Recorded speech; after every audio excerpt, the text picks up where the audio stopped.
Hey everybody, this is Andrew with the We Are Rising podcast. I am joined by my co-host in the dry state of Texas, Jay Christian Gary from Focus Fights. Yes, I'm enjoying myself, and I hope you, Andrew, are enjoying yourself out in literal cowboy country in North Dakota. But still, though, we're coming up on the end of the year, but that doesn't mean we're coming up on the end of fighting, as Brawl International 3 will be taking place from the Dustani Hotel in Taminong, Guam, October 13th. And here to talk about it with us is Rizin, UFC veteran, and a man behind his own fight circus, so to speak. That be it Brawl International. This is Roque Martinez. How are you, sir? Oh, I'm good. I'm good. Thanks for having me on again. No problem, no problem. So yeah, let's talk about Brawl 3. I guess I always like to ask this, did you expect it to make it to 3, let alone, 2? How's it feel to make it at number 3? Oh man, it's good. But to be honest, I feel like we're a little behind schedule. We wanted to do more events, especially this year, but you know, it's pretty hard running a promotion. We're learning. We were shooting for a couple events this year, but unfortunately, we only ended up with one. So it's okay though. Like you said, it's good to at least make it to number three. But yeah, the future looks bright. We definitely want to get more shows going in the near future, so it's exciting. So I noticed that it's not only just MMA.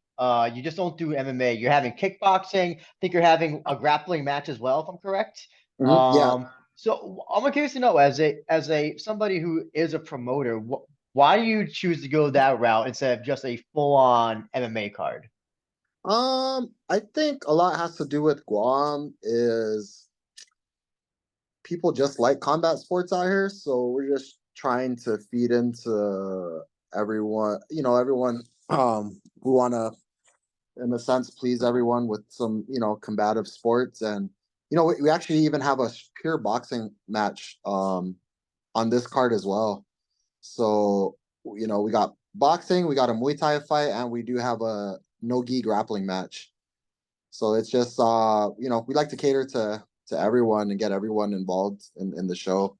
And so far we've gotten, at least with our live crowd, we've gotten good feedback with what we've done so far. So we'll stick to it.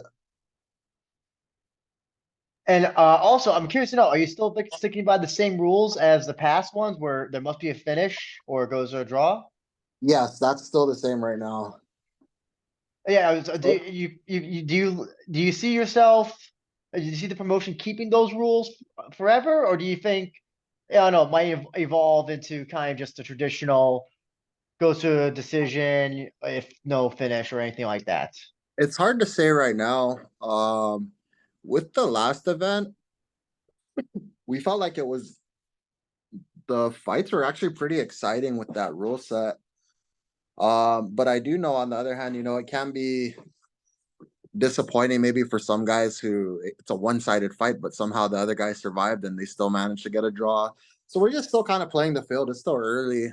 We could stick with it, we could change it. It's nothing set in stone right now. Even with the same with our rule set, we are trying to keep the that Japan rule set with the soccer kicks, knees to the ground. We actually even have some fights on this card that are 10 and 5 minute rounds. So we're just we're not, I guess we're not sticking to like traditional rules. We're breaking a lot of rules in that sense, and it's so far it's worked for us. Gotcha, gotcha. I think Hmm. Chris, you have a question? Now, come to think of it, Rocky, when it comes down to that, you're saying that you're not gonna have like the usual rules. I mean, let's face it, you're the only promotion in North America that runs by these style of rules, the Pride/Rising rule set. But do you feel that if Brawl were to make its way to like Hawaii or even to the mainland US, that y'all would have to adapt to those changes? Yes, because of course you're gonna have to go by the whatever that commission is. So we'd have to adjust to that. But since it's allowed where we're at, I think that's a big reason why we keep those rules, or we're allowed to have this rule set here. But like you said, if we do expand, we'll have to follow the commission that would be sanctioning the event if it was elsewhere. Yes, of course, of course. I can totally understand that. Now, when it comes down to the entire fight card, I know, like I said before, you're basically running your own version of what Full Metal Dojo was doing over in Thailand with Fight Circus. But when it comes down to this particular fight card, there's a whole bunch of fighters. I mean, especially in the three main events for world titles that are definitely gonna leave a lot of people wondering, why ain't they fighting everywhere else? I mean, can you explain a little bit more about those three title fights? Yeah. So our three title fights is of course our main event. Alex Castro, he's got a big name on Guam. He's a brawler. He actually fights in bare knuckle as well as of recently. So I don't know too much about his opponent, but from what I understand is, man, he's willing to trade and keep it a stand-up war with Alex. So this will be an interesting fight. I feel like, if they live up to what is expected of them, they're probably going to see a knockout or one really bloody fight. So yeah, I mean, the reason why we want to put Alex on there too on the main event is because this will be his MMA retirement fight. He has a long history in like PXC and early MMA on Guam, so that's why he has a pretty big Guam fan following. So that one, and then of course our other co-main event, JJ Ambrose versus Sato. I know Sato is Yoichiro Sato. He's got a lot of fights in deep as well. JJ's got a big. They both have pretty big records, extensive records, competing all around. So this is going to be a pretty high skilled fight with a lot of experience, and we were kind of glad that they were both willing to step up and take the fight. JJ too. He runs a gym on Guam, so he has a pretty big following. So that's our that is our co-main event. And then of course we have another title fight, three title fights. Lee out of Korea. He's a KTT guy. He was actually supposed to fight in our last event. Unfortunately, his opponent missed weight and he wasn't able to fight. He did not accept the we tried to get that fight to go through, but it didn't work out. So unfortunately, he didn't fight, and we promised him trying to get him back here, and we did. He's fighting Shinichi Shimizu. I know him, man. He's been fighting in Japan for a long time. We have mutual friends, and then I met him too out in Japan at one of my fights. I know That him through Josh and the Barnett. fact that Shinichi Shimizu fought in the UFC before, right? Yes, he had a fight in UFC. So, and I also know him through a mutual friend, Josh Barnett. Is kind of like how I guess we were introduced to each other. So, yeah, these guys have, I want to say, man, combined, she's probably, well, Shimizu has like, I want to say it might have been over 60 fights, I think, or something like that. Or I know for sure over 50. So, man, that's a lot of experience. And Haewon Lee's supposed to have a lot of hype on him, according to his coach from Korean Top Team. So, yeah, this will be for the bantamweight title. Another exciting fight I'm expecting. Shimizu, like I said again, man, a fighter with that many fights is pretty crazy. So yeah, that's pretty much our three headliners right there. All title fight. Indeed. Andrew, you Yeah. got anything else to ask? Oh yes, I wanted to clarify. I thought JJ Ambrose had retired this year. I thought I had heard that, or am I having a Berenstein Bears No, I think thing? no, you're correct. But I don't know. I think I'm not sure if this is a one-off just to get to fight back in Guam, or maybe he just wants to keep competing. But yeah, that is correct. He had retired earlier, but is coming out now of retirement for this fight. I know, like I know, retirements in combat sports is it's a word that's thrown around very often and seldom ever kept. So I Yeah, was the just one. I just figured that I thought I had heard that he had said he retired. But okay, so I'm not crazy. I did hear that because it sounds like you're confirming that. Yeah, yeah. Well, I mean, back in 2015 when I had my long winning streak, I had a draw in Korea, and I was like, ah man, that probably ends my run to make it to the UFC. So I decided to retire as well. But Hmm. luckily I came out of it too, because I ended up getting there. Hmm. And also, I want to ask about the rule set as well because I remember you were kind of on. You had a fight with McGregor, Yokoka McGregor, and there was a little bit of confusion with the rules that happened. Are we squared away this time? That hopefully that won't happen again. That all the refs know Mhm. everything. Yeah, well, no, it wasn't necessarily the rule set that was confused. It's just the stoppage. Oh. Um, yeah, because I felt like it should have been stopped. Of course, it's not my job. Um, but I guess I held back. I maybe should have went for the finish, but it got a little bit of me felt a little remorse, so I held back, and so it kind of confused everyone. Um, yeah, I probably should have just went for the finish, but then again, I guess I ended up sparing him, and he was he ended up getting a submission loss instead of possibly hurt even worse. So I think everything happens for a reason. Um, So yeah, I mean, it could have. Got I saw the thing was when I soccer kicked him, I saw his eyes rolling already, and I thought it should have been stopped. But mm. You tried your Mark Hunt. You tried to do the Mark Hunt walk off thing, and yeah, yeah. Yeah. I know it sucks. I know it sucks, man. It doesn't always work out the way you want it to, but hey, at least you have to kick him again while he was on the yeah, ground. At least you had a little bit of mercy on him.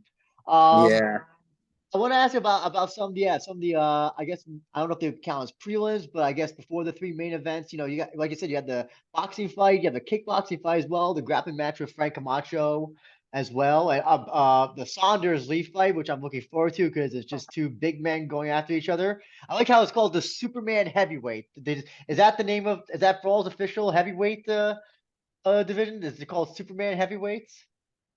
is that what it said? I That's I'm what I not have on the really on the post. mark. I have I'm here not on. Superman heavyweight MMA bouts on the where it says on the official fight card. It doesn't Uh, say Superman heavyweight. It says Super Max Oh, heavyweight. Superman. Oh my God. oh, Oh, okay, yeah, okay. yeah, yeah. I didn't catch the Superman part, but yeah, Super Max. I guess I'm not really on the marketing side, so we leave that to the other guys. Oh, Yeah, gotcha, they gotcha. know what stands out. So I mean, apparently it worked. Oh yeah. So yeah, let's talk about some of those opening matches. Anything that you can tell us about any of these fighters and any of these matches? Yeah, so actually, man, I'm most excited out of all the fights. Well, I got a couple of guys on this card that we train with, so being biased, I'm excited for a couple. Especially the opening fight is a boxing match with one of my young guys that trains out of my gym.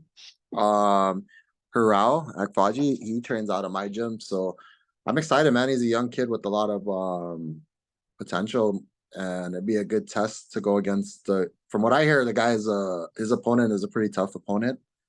Um, so it's good. We'll get two guys with boxing, to be able to just get their hands going. Um, I'm excited for that one. The second fight I understand is two up and comers out of Guam, one out of Steel Athletics and Emmanuel out of Guam Muay Thai. That one's two, like I said, they're up and comers, fairly new to MMA. So the thing I always tell people that's pretty exciting about these younger guys new to MMA is that, man, they feel like they have a lot to prove, and a lot of times they come out like guns blazing. So these first, to be honest, maybe the first three fights are gonna be exciting because those are all three guys trying to show off to everyone, like what they got, and they're gonna come out explosive. So yeah, definitely the early part of the card gonna be exciting.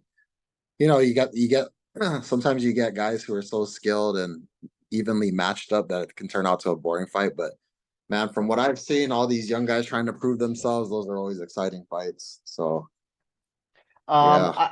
I'm curious to know what were the boxing rules, kickboxing rules. Are you going to be doing Muay Thai rules or Yeah, so traditional? we just finalized on Muay Thai rules. I believe it was last week, or no, a couple weeks ago. They both agreed to Muay Thai rules, so there will be elbows allowed. Um, Hmm. it's amateur, so they will wear elbow pads, allowing the elbows.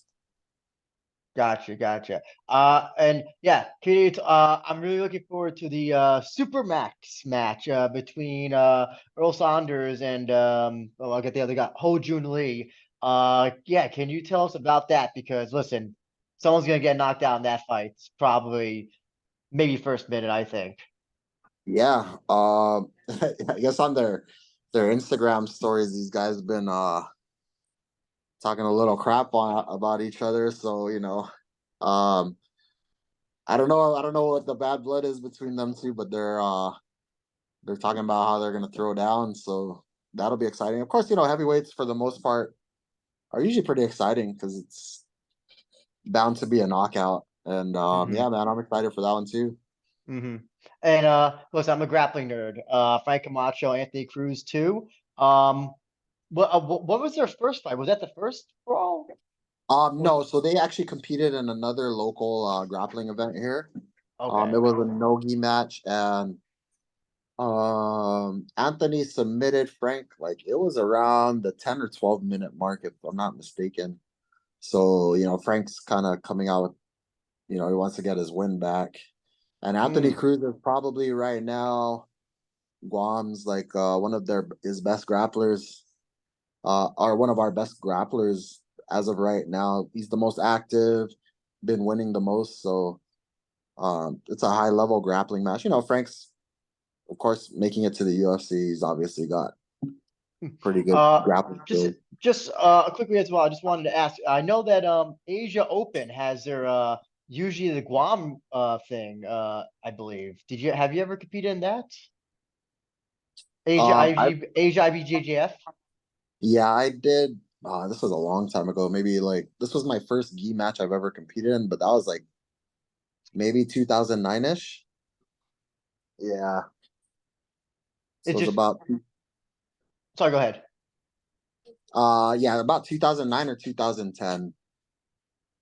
Okay, Yeah. got it. Christian, you had a question you wanted to ask? I mean, come to think of it, I do want to ask this since this kind of relates to big boys beating the crap out of each other. But when it comes down to you, I mean, obviously you have not fought in Rizin since losing to Sudario back at Rizin Landmark 5 on April 29th. Obviously, that was after the Okoye McGregor fight at Brawl International too. But after this past weekend's event at Rizin Landmark 6, there was a fight between Hidetaka Arato versus that loser Taka Kenshin. I mean, obviously, Taka Kenshin got beat the crap out of by the Kaiju Killer, and all of a sudden, the Kaiju Killer basically retweeted, I think it was retweeted your tweet saying, "Hey, I want to fight next time." And, I mean, that's a fight we all but want to see. But do you yourself eventually want to have that fight happen inside of a Rising Ring or cage, or maybe in Brawl International down the line? Yeah, man. I just always want to fight. I can't stress it enough. Um, yeah, I want to fight, man. I'll fight any heavyweight in Rising, really, to be honest.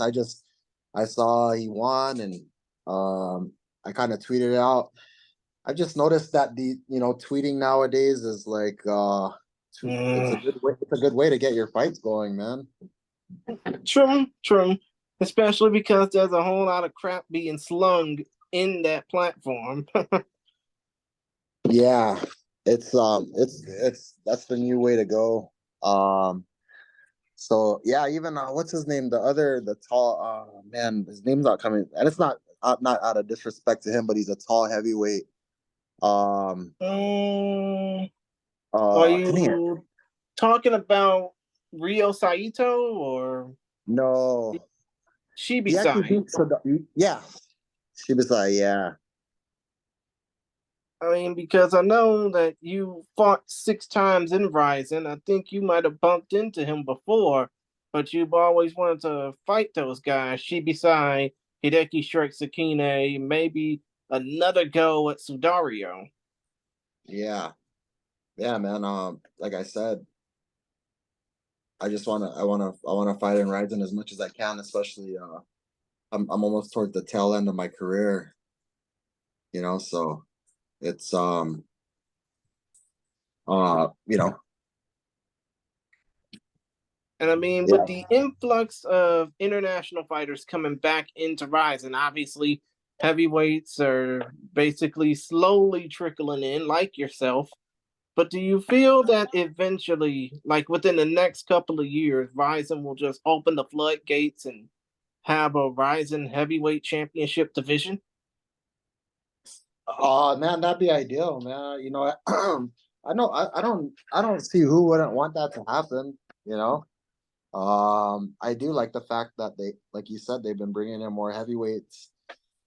So it's something that, seems like could be a possibility in the near future. I want to see it, just to at least have the opportunity to possibly compete in it. Man, the talent is there. I mean, look at Sudario, man. He's improved quite a bit. I really did not expect that version and that good of a fighter on that night I fought him. I to be completely honest, I thought I was just gonna go in there, he was gonna trade with me, and I was gonna just catch him and knock him out. That's why I was kind of headhunting, trying to get to him. But man, he's got a lot of skills, man. I was impressed. So I think he has a very, very bright future moving forward. You might see him on an elite level pretty soon. I mean, come to think of it, I think it's mostly because of that instant Inoue influence. Yeah, yeah, no, he's got a good coach and somebody to push him pretty well. And of course, that loss he had against Tafa, right? Yeah, Junior Tapa. Yeah, that's a good bounce back the way he came back. So just that shows a lot in itself. He didn't it obviously didn't get to him, and he came out. I mean, he fought a really good fight against me, man. I can't say it enough. I don't think I've had um that tough of a fight, man, in a long, long time. I could say the only one that felt like that much better than me was probably what's his name? Um Romanov, that he was a Yeah, high level. Alexander Romanov. Yeah. And Tsuyoshi, his ground pressure on top, man, I can't say was far off from Romanov. And he had really good top game, and his game planning to take me down and put me on my back, that was smart because that's no secret. I'm not too great off my back when it comes to fighting MMA. I prefer to be on top. Well, of course everybody does. Right, right. Andrew, you got any more questions, Dax?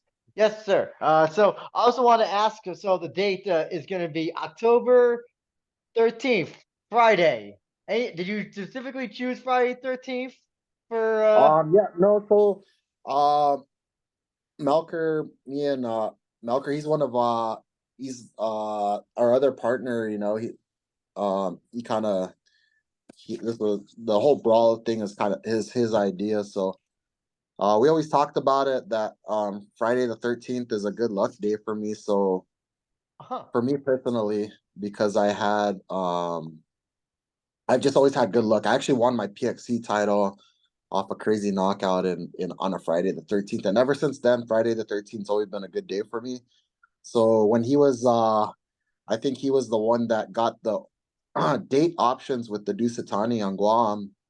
Like, yeah, he had hit me up right away and was like, "Hey man, they got a Friday the 13th available." He's like, "We should do it on there." I was like, "Oh yeah, sounds good." So yeah, we definitely picked that for a reason. Okay, I see. Because usually people don't say Friday 13th is a good day for me, but you're one of the few who's said that Friday 13th is a good day. So Yeah, yeah, that's so yeah. funny. That's so funny. Yeah, Um, actually, when I won that PXC title in God, that was like 2007. That night on the Friday the 13th, I believe all fights were finished by knockout. If I'm not mistaken, I think for sure all finishes, and it might have been all knockouts. So it was a crazy night of fights. So yeah, we'll see what happens on this one. If somehow this night's all knockouts, then we'll know we'll know it's not a coincidence. And I mean, come to think of it, it could be a ghoulishly good time for some beatdowns. Yeah, yeah, yeah, for sure, man. And last question I have for you is I know you posted on social media. You got something coming up in Korea. Looks like a fight. I don't know what you can say or what you feel comfortable saying, but if there's anything you want to say about it, you could go ahead and say it. Yeah, so Black Combat, they do a lot of co-promotions with Deep. They do a lot of like Deep versus Black Combat. So I've been trying to get a fight in Deep. I've been trying to fight. I've been trying to defend my title because I know they have an interim title holder. But he didn't want to fight me right now. So Deep reached out to me about fighting in the Black Combat. So we're my they do have an opponent who accepted the fight, from what I understand. And to be honest, I can't pronounce his name. He's a Mongolian guy he lives in Japan, and he's 6-3. That's all I know right now. The date is in November, middle of November. Yeah, so I'm on standby. I'm like anxiously waiting for all the final details so we can I'll have exact details. But as of right now, both fighters are have accepted, and it looks good to go. Just final details now on exact location, all that type of stuff. So yeah, looks like we'll be having a fight in middle of November. That Is belt must the be. Oh, fight sorry. is Sorry, the Chris, go fight ahead. right around Thanksgiving week or something? Yeah, I want to say it was the 18th, November 18th. I mean, yeah, so they basically would be the week before Thanksgiving here in the States. Yeah, I was gonna say that the Megaton title must be collecting so much dust because it it has is, not and been that's defend. You've had it when you're UFC, you had it in your Ryzen, and you have it yeah, now. It's not being defended at all. yeah. It's not by choice, man. I've actually really been wanting to fight. I know the interim title when they gave it to him, to Ryo Sakai. He fought. I don't even know who he fought. I was getting frustrated because I actually really wanted to fight him, and he didn't want to fight me. Um, he was choosing all these other fights. He was on Twitter like calling out all these other fighters. If I'm not mistaken, he was even calling out Josh Barnett after he got a win streak. But he did not want to fight me, man. I kept calling it. I was asking them like fight, but he didn't want to fight me, man. And Hmm. now that he lost to a Korean guy. Uh, Now he's in a sense he's kind of forced to fight me, but he doesn't even want to fight me this year. He wants to fight me in March. So from what right now it's looking like I'm gonna defend my title in March indeed. So I yeah, mean, yeah, the whole not defending it is not. I mean, it may look like I was just been sitting on it, but man, you could ask anyone around me. I'm always wanting to fight, man. I kept reaching out to Deep that I wanted to fight, but he didn't. He just didn't want to fight me. I would ask them if they had anybody else, and they didn't have anyone for me. So, but yeah, at least now they got me to go to Korea to fight, kind of in a sense represent Deep in Black Combat, and then in the near future, I will defend my belt in March, is from what they're telling me right now, and then um, hopefully in between there, I get an offer from Rizin too. That'd be ideal for me. Fight in November. Best case scenario, fight in New Year's Eve, then defend my title in March. That So would be a cool scenario, yeah, man, especially I don't consider. have much time left, man. So I want to take advantage of the last possible year, maybe. I don't know. It's short. Time's Right, running out. I don't have much time on my hands, so I want to right, fight. right. Still, though, that would be a cool scenario because unlike that other idiot, you wouldn't be wanting to call out Josh Barnett. That's like a death wish. Yeah, I was freaking out when he called him out. But still, though, now that you basically mentioned, and this will be my last question toward you, since you don't have a fight coming up, but you do say that you're basically getting close to, putting the gloves down for good and making your second retirement your official retirement. But if you were to basically put the gloves down, put the title on the shelf, make it a nice little keepsake, what have you, what would you hope people would remember about your career if you were to call it an end? Yeah, just that at least I would just want people to remember me for being an exciting fighter who just always wanted to fight. Um, and just had a lot of heart, and I put so much into fighting. Really, I guess that's what I stand by. Is just I was always just when you would just when you would have the definition of a fighter and a warrior. I would just hope that everyone saw that in me. Like that kill or be killed mentality. Like I'm not scared of a fight. I'm not scared to trade with anybody. Um, you just got to take me out, and that's just I guess that's what I would want people to remember me by. Someone who showed up every time, fought their heart out, and put on exciting fights. Understood. Andrew, want to go ahead and take us out? Yeah, sure, Rocky. So, yeah, just tell us about all the details for Brawl 3, how we can watch it if we're not in Guam. If anybody's from Guam and happens to watch us, where they can get tickets and all that good stuff. Yeah, tell us where we can see all that good stuff.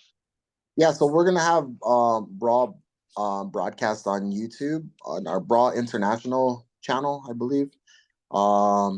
Yeah, so it'll be live.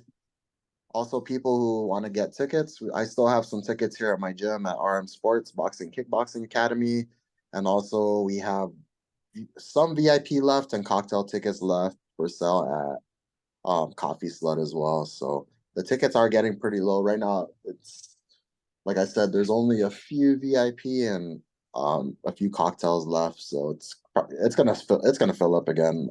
Our first two shows filled up, so it'll sell out. I still love the. I like how you call yourselves the champagne of MMA. That's still one of my favorite. I guess Yeah, taglines or descriptors for a promotion I've ever heard. I yeah, really like it's that. it's a fancy show, man. People come nice dressed out. Um, it's something different. A nice dinner show.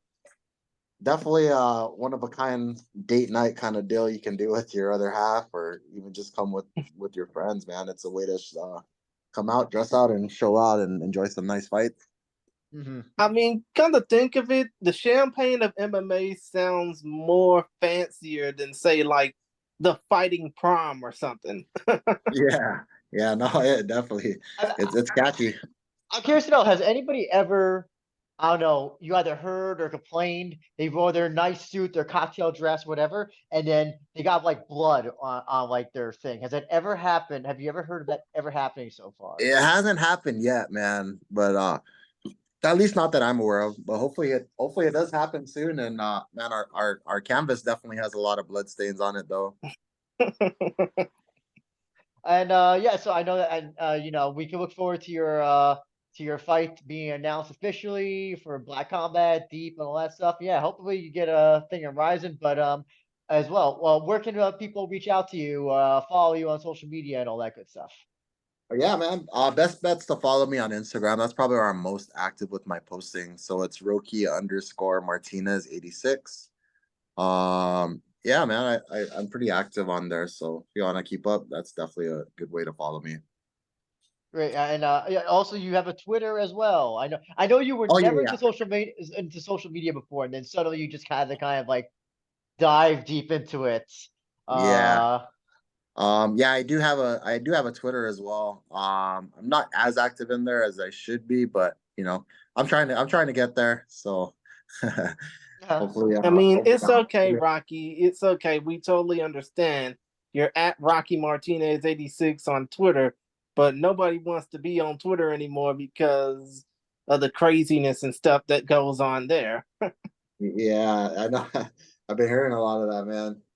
I also So want to also give a shout out to the Instagram, Brawl International Instagram. That's at Brawl INTL, yeah, International yeah, that's a good way INTL. to So follow that event too.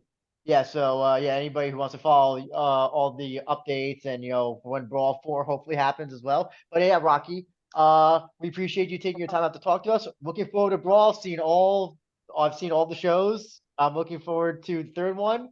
And I think this one won't disappoint as well. The other two shows have been great. And yeah, hopefully we'll get the one day talk to you again. You get to tell us, oh yeah, somebody at Brawl 3 got teeth knocked into their cocktail dress and Yeah.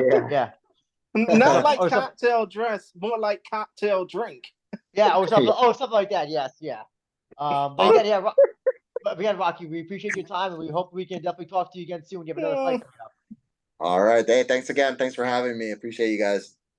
We'll see you no guys. Take problem. care.